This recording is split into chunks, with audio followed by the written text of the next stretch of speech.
ओरछा नाम सुना है? झांसी के आगे ओरछा। ओरछा में एक बहुत विद्वान व्यक्ति रहते थे, उनका नाम था हरिराम व्यास। तो हरिराम व्यास जी इतने विद्वान थे, इतने विद्वान थे, इतने प्रकांडी थे कि उन्होंने पूरे भारत के विद्वानों को चुनौती दी थी कि मुझसे कोई शास्त्रार्थ करके दिखाए। और यदि कोई विद्वान उनके सामने आ भी जाता था तो श्री हरिराम व्यास जी अपनी प्रकांड विद्वत्ता की पराकाष्ठा से उसको परास्त कर देते थे। श्री हरिराम व्यास जी बहुत विद्वान थे।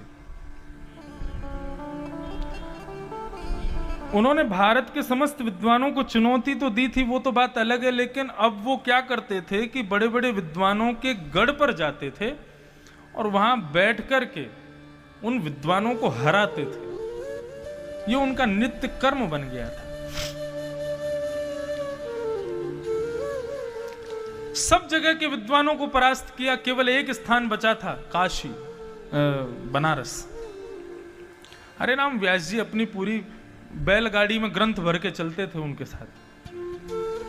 ओरछा से सीधे पहुंचे बनारस और बनारस के विद्वानों को जाकर के चुनौती दे दी, 3 दिन के लिए आया हूं, सब आकर के मुझसे शास्त्रार्थ करो।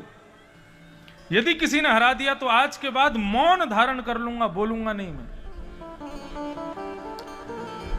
सब विद्वान घबरा गए, काशी विश्वनाथ भगवान के पास गए और जाकर के प्रार्थना करने लगे, हे विश्वनाथ, आपकी ये काशी की भूमि विद्वानों के लिए जानी जाती है, यदि हम 3 दिन में इनसे परास्त हो गए तो काशी का नाम धूमिल हो जाएगा, आप हमारी रक्षा करो।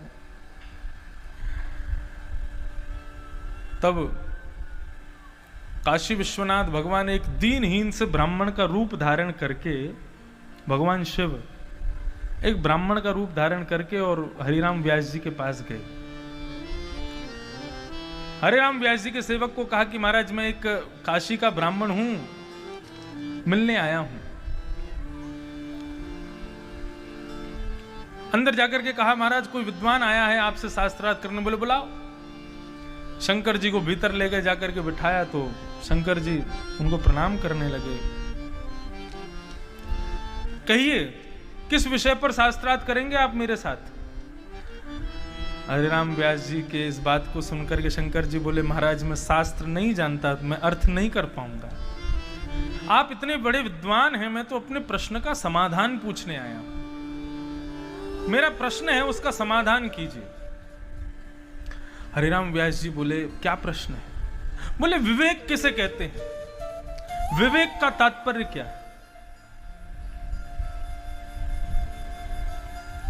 विवेक कहते किसे? हरिराम व्यास जी से प्रश्न किया भगवान शिव ने कि विवेक किसको कहते हैं? हरिराम व्यास जी हंसने लगे, बोले आप मेरे सामने बैठ करके इतना आसान सवाल पूछ रहे हैं?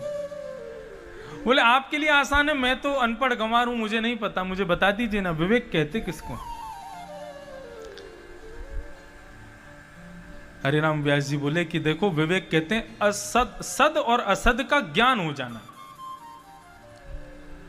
क्या सही है क्या गलत है इसकी जानकारी हो जाना, यह विवेक है, इसी को विवेक कहते हैं। तो शंकर जी बोले, तो प्रभु मैं ये पूछना चाहता हूं कि आप इतने बड़े वैदज्ञ हैं, इतने बड़े विद्वान हैं, क्या आपके भीतर विवेक है? हरिराम व्यास जी बोले, कैसी बात करते हो मुझसे? बोले आप विद्वान इसलिए बने थे कि आप घर घर जाकर के, नगर नगर जाकर के वहां के बेचारे विद्वानों को हरा करके, उनको दुखी करके, उनको इस प्रकार से उनके हृदय को मलिन करना, यही इसीलिए विद्वान बने थे आप? क्या यही विवेक है आपका? हरिराम व्यास जी के हाथ पांव कांपने लगे, चरणों में गिर गए, बोले कि आप कौन हैं, मुझे अपना रूप दिखाइए। तभी उस ब्राह्मण वेश में देवादिदेव महादेव काशी विश्वनाथ भगवान प्रकट हो गए और प्रकट होकर के श्री हरिराम व्यास जी को अपने हृदय से लगाया।